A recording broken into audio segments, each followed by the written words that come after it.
ബഹുമുഖ പ്രതിഭ, പകരം വയ്ക്കാനില്ലാത്ത നടൻ. ശ്രീനിവാസ റാവുവിന്റെ വിയോഗത്തിൽ അനുശോചനമറിയിച്ച തെലുങ്ക് സിനിമാ ലോകം. ജനപ്രിയ MLA, പത്മശ്രീ നേടിയതും സ്വന്തം മികവിൽ.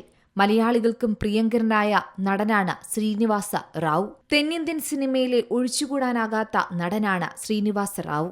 അദ്ദേഹം അന്തരിച്ചു എന്ന വാർത്ത ഞെട്ടലോടെയാണ് സിനിമാ ലോകം അറിഞ്ഞത്. 83 വയസ്സായിരുന്നു. ഹൈദരാബാദ് ജൂബിലി ഹിൽസിലെ ഫിലിം നഗറിലുള്ള വസതിയിൽ വെച്ചായിരുന്നു അന്ത്യം. ദീർഘനാളായി അദ്ദേഹം ചികിത്സയിലായിരുന്നു. ശ്രീനിവാസ റാവുവിന്റെ വിയോഗം തീർത്തും അപ്രതീക്ഷിതമായിരുന്നു ആരാധകർക്കും. 1978 പുറത്തിറങ്ങിയ പ്രണം ഗരീദു എന്ന ചിത്രത്തിലൂടെയാണ് അദ്ദേഹം സിനിമാ ലോകത്തേക്ക് എത്തിയത്. ആ മഹത്തായ യാത്ര ആരംഭിച്ചതു മുതൽ തന്നെ ആ നടനെ സിനിമാ ലോകം ഏറ്റെടുക്കുകയും ചെയ്തു.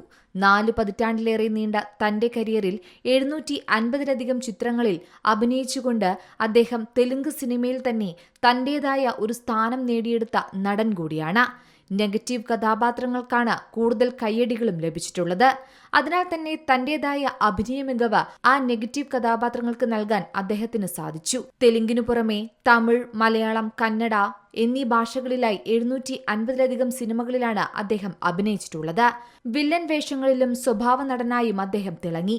സിനിമാ മേഖലയ്ക്ക് നൽകിയ സംഭാവനകൾ മാനിച്ച് 2015 അദ്ദേഹത്തിന് പത്മശ്രീ നൽകി രാജ്യം ആദരിച്ചിരുന്നു.